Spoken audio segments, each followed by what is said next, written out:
Fala pessoal, bem-vindos ao canal Ler é Preciso. Eu me chamo José Lopes. Nesse vídeo eu iniciarei uma leitura comentada do livro Política segundo a Bíblia, Princípios que todo cristão deve conhecer, do autor norte-americano Wayne Grudem. Esse livro aqui eu já resenhei no canal, já tem um vídeo aí sobre ele, onde eu falei de forma geral sobre os assuntos que ele aborda.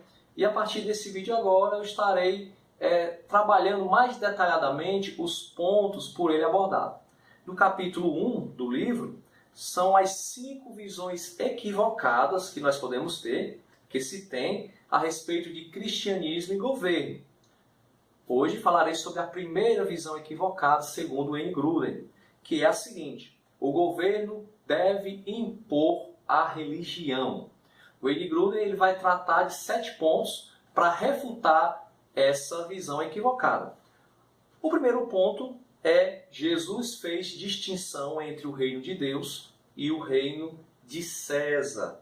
Ele vai abordar aqui o capítulo 22 de Mateus, onde Jesus ele é indagado a respeito dos impostos, se era correto para o judeu naquela época pagar impostos para Roma. Jesus então pede que mostrem a ele uma moeda de Roma e pergunta: de quem é essa imagem que está aqui nessa moeda? Todos respondem: de César. Então, dê a César o que é de César e a Deus o que é de Deus. Aqui fica bem claro que Jesus ele demonstra que há dois reinos ou duas áreas de influência, onde uma não se mete na outra.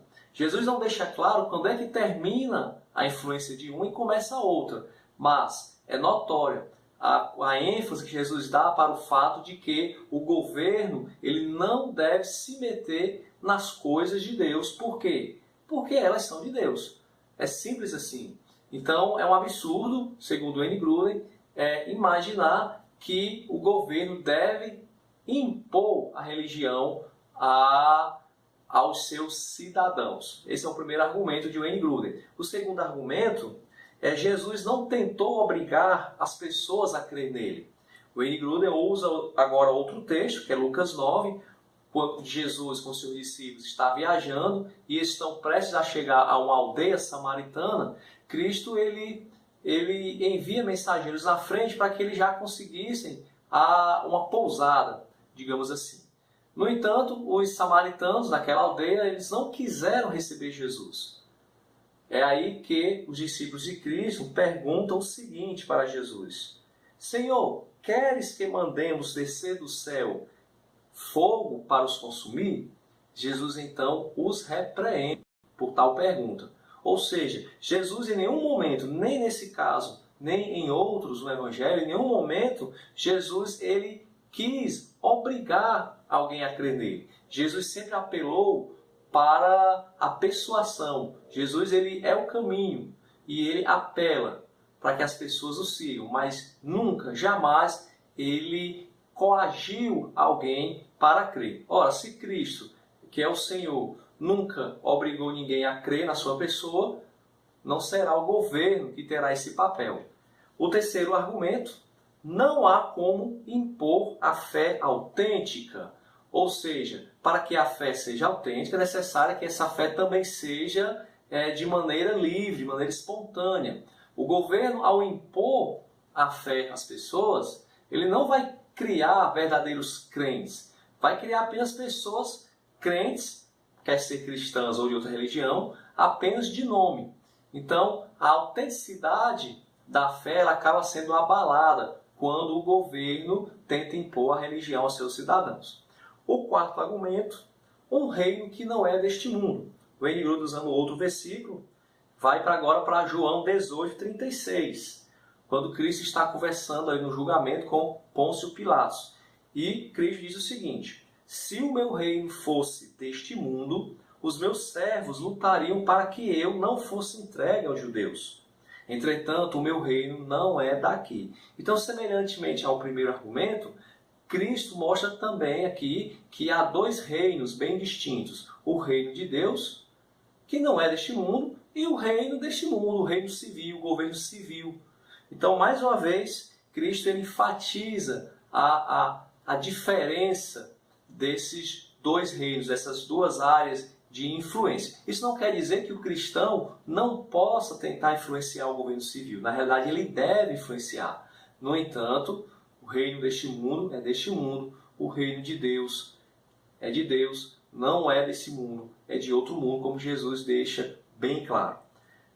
No quinto argumento, implicações práticas de rejeitar a visão de impor a religião. Aqui ele não vai usar versículo bíblico, mas ele vai falar sobre, por exemplo, as igrejas estatais no Reino Unido, em alguns países escandinavos, e ele vai criticar essas igrejas estatais, que são igrejas geridas pelo Estado, geridas a partir do imposto dos cidadãos. Aliás, ele dá com uma informação interessante que eu não sabia disso. Ele diz que na Alemanha há um acréscimo de impostos para contribuintes católicos, protestantes e judeus, que corresponde entre 8% e 9% de sua renda total. Ou seja, aquele que se declara como crente em alguma religião, ele acaba tendo um acréscimo do seu imposto. Isso para mim soa bastante estranho.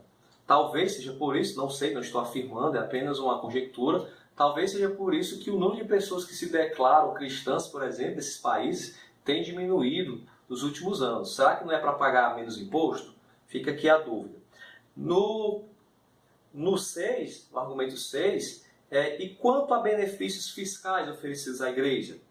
Aqui ele já defende que a sociedade ela dê certos benefícios às igrejas, vistas que elas prestam um imenso serviço social.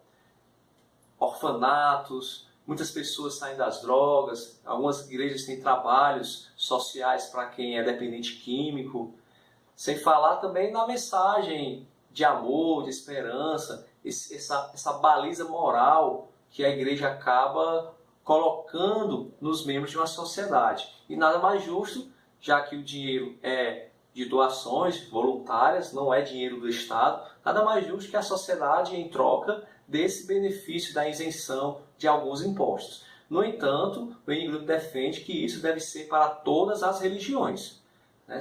E não para uma igreja ou uma religião específica. Todas as religiões devem ter essa mesma isenção, devem ter o mesmo tratamento. Isso é uma das bases do Estado laico, né? Não é a exclusão da religião, mas todas devem ser incluídas igualmente. Muita gente confunde laicismo com laicidade. Laicidade, o Estado laico, é inclusivo. Todas as igrejas ou todas as religiões, elas devem contribuir para o bem da sociedade, elas devem ser incluídas, não no governo em si, mas como influência. Já o laicismo não, é a exclusão da religião da esfera pública. Tá? Então muita gente confunde esses dois conceitos. E por fim, o argumento número 7, a influência espiritual por trás da visão de impor a religião.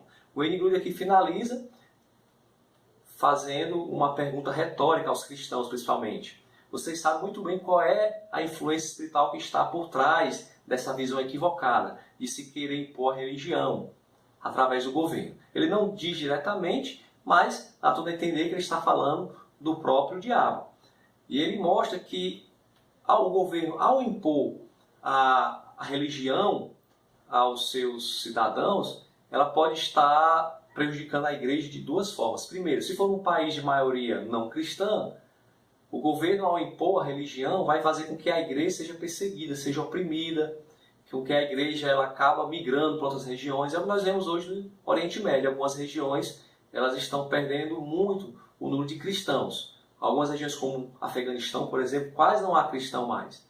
E até alguns anos atrás não havia nenhuma igreja organizada, apenas cristãos isolados. Não sei como é que está atualmente essa situação lá, mas isso mostra uma região onde o islamismo mais radical ele tem proibido pessoas a se converterem ao cristianismo. A outra forma de prejudicar a igreja é quando é num país de maioria cristã, que aí ao impor o cristianismo faz com que a igreja se enfraqueça por causa da fé inautêntica. Ou seja, vamos ter muitos cristãos apenas nominais. E isso também não é bom. Ok? Então, essa é a primeira visão equivocada. O governo deve impor a religião. No próximo vídeo falarei sobre a segunda visão equivocada, né, que é o seguinte: o governo deve excluir a religião. Ok? Então agradeço a sua visita mais uma vez ao meu canal, aguardo você no próximo vídeo e vamos ler porque ler é preciso.